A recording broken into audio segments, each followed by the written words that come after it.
Hey, what is up guys? MKBHD here, and welcome back. We had a little bit of a break there. A lot has happened since that K20 Pro video a week and a half ago.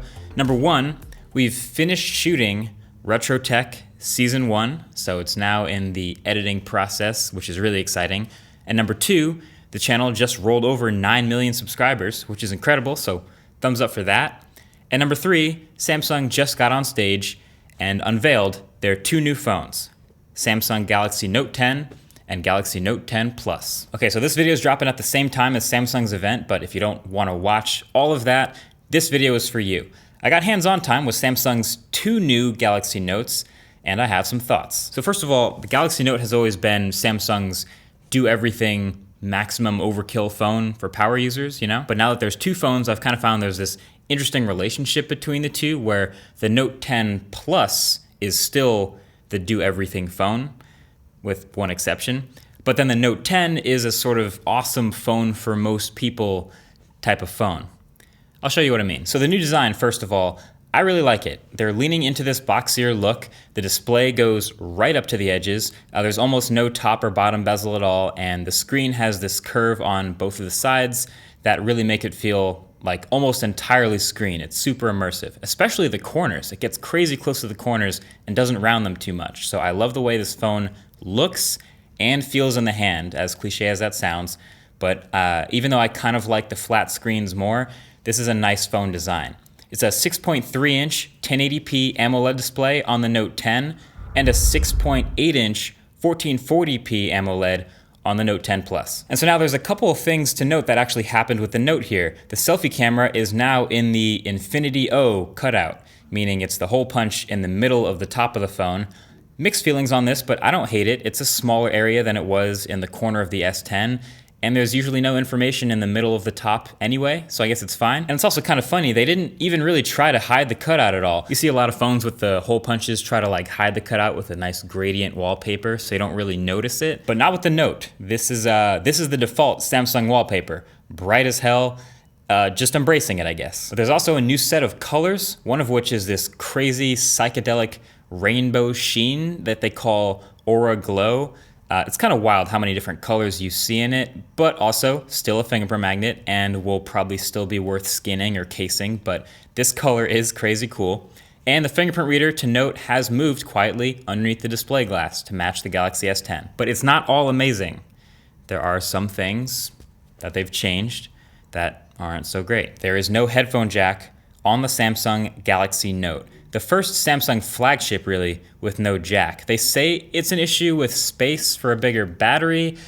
I say, like, if you can fit an entire pen in the side of the phone, you could have fit a headphone jack. This is no longer a space issue in the phone, guys. This is a constant choice that they're making. If you haven't already noticed, it's the beginning of the end. The headphone jack is, it's leaving and it's not coming back. Samsung will include headphones, but USB Type-C earbuds in the box, and no dongle included. So if you still really want to use that jack, then you're on your own. And they also messed with the button layout. So the power button on the Note 10 is now also the Bixby button. Did you not think I was gonna bring that up, Samsung? So on the left-hand side, it's just the button and the volume rockers. So the whole other right side of the phone is just clean, it's blank, no buttons at all. And so that power button, if you just tap it, it does the normal wake and sleep stuff. But if you hold it for any longer, Bixby. No matter how long you hold it, this button does not turn off the phone. It will just open Bixby. To turn off the phone, you'll have to go to this new button in the notification drop-down right next to the settings button, and that'll let you decide to turn off your Note 10. I didn't get to spend enough time to see if this was remappable in the settings or if you could disable it. I'm hoping yes, but that's something I'll have to figure out when I actually get the phone for the full review, so definitely stay tuned for that. But other than that though, honestly, Note 10 and Note 10 Plus are built awesome. They're premium, they're metal and glass, it's what you'd expect. And then also, there's a camera upgrade. So you've probably noticed already by now, the triple cameras on the back. There's a 12 megapixel main camera, a 2x telephoto camera, and an ultra wide as well, which is sick. And when showing me this phone, Samsung was making a big deal out of how these new cameras are great as a pro photo and video tool. So I did notice you can record video with the ultra wide camera again, so you can get that crazy GoPro look with this water resistant phone. But they also added features like live focus during video recording, an improved super steady shot for video, so the stabilization is awesome, and this crazy zoom in mic feature, which basically is the more you zoom in the video, the more the microphone array focuses on the area in the frame, like a sort of a Spy Kids gadget from 2001. I definitely got to try this out in a controlled environment. Also, shout out to Mr. Mobile's cameraman for going the extra mile. Can't wait to see that shot in his video. But then, of course, it's not a Galaxy Note without the S Pen, and they've refreshed the S Pen again this year with a couple extra new features. Screen off memo has been one of my favorite Note features for a while now, but something they added in the Notes is they convert your handwriting to text in the background and then indexes that text. So now if you take a note with the stylus and then want to find it later, you can go up into the search in the Notes app and type the word you wrote, and it'll actually show up. That is a super cool, I think, very useful feature. There's also now some new air actions for controlling the camera, like holding the button and swiping between modes, or flipping from the selfie camera to the back camera, or allegedly even twirling clockwise or counterclockwise to zoom, but I must have been doing this wrong. I honestly couldn't get it to work for the life of me. You probably need an S Pen twirling tutorial that I'm just not ready for. File these in the gimmicks folder, please. But around that, One UI on these Samsung phones is definitely gonna help on the bigger screens because of all the improvements to the one-handedness, and there's even a couple extra new features like a native screen recorder too on the Galaxy Note. But overall, yeah, it'll look similar to the Galaxy S10, as you can already see, with the flatter, colorful look we've seen for a while now. That's just One UI. Oh, and of course, how could I forget the specs? It is a flagship after all.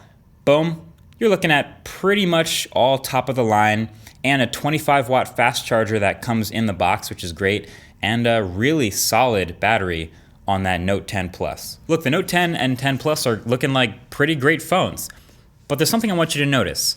If you've paid attention throughout this video, you've probably noticed there's a bunch of little things that are different between the 10 and 10 Plus that push you towards the 10 Plus. And by you, I mean the power user. You know, of course, the larger screen and larger battery, that's obvious with the bigger phone, but also the Note 10 is 1080p and the Note 10 Plus is 1440p. There are 3 standard colors, but there's an extra 4th fancy blue color just for the Note 10 Plus. There's gonna be a 5G version of the Note launching later this year, and it will only be 5G for the Note 10 Plus. You max out at 8 gigs of RAM on the 10, or you can get 12 gigs of RAM on the 10 Plus. There's 256 gigs of storage on the 10, or up to 512 gigs of storage on the 10 Plus. And the microSD card expansion slot is only on the 10 Plus. And then on top of that, the 10 Plus is the only one that supports the crazy 45-watt super fast charging. The brick is sold separately, but that would be some crazy fast charging to be able to use that. Even with the 3 cameras, they both have triple cameras, but if you look closely, the 10 has just the 3 cameras and a flash, while the 10 Plus has a bunch of additional depth sensors for good measure. Now, does all this somehow mean the Note 10 is bad or lacking? No, it's still 8 gigs of RAM and 256 gigs of storage, and the Snapdragon 855 and 400 PPI, even though it's 1080p, is still great. It's more than most people alive need right now. But it's those extra little things on top of all of that, especially the battery, that big battery, that make the Note 10 Plus the king of the hill, the flagship that they want your power users to go out and spend extra on. So the Note 10 starts at $949, and the Note 10 Plus starts at $1,099. That's the gap. But here's my take.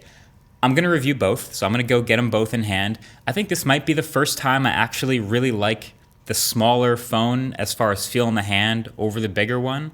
I think, we'll see. And honestly, the one thing I wish they did that they didn't with the Note, if they really wanted it to make the everything phone for 2019, is a high refresh display. You know, a 90 hertz or even 120 hertz display.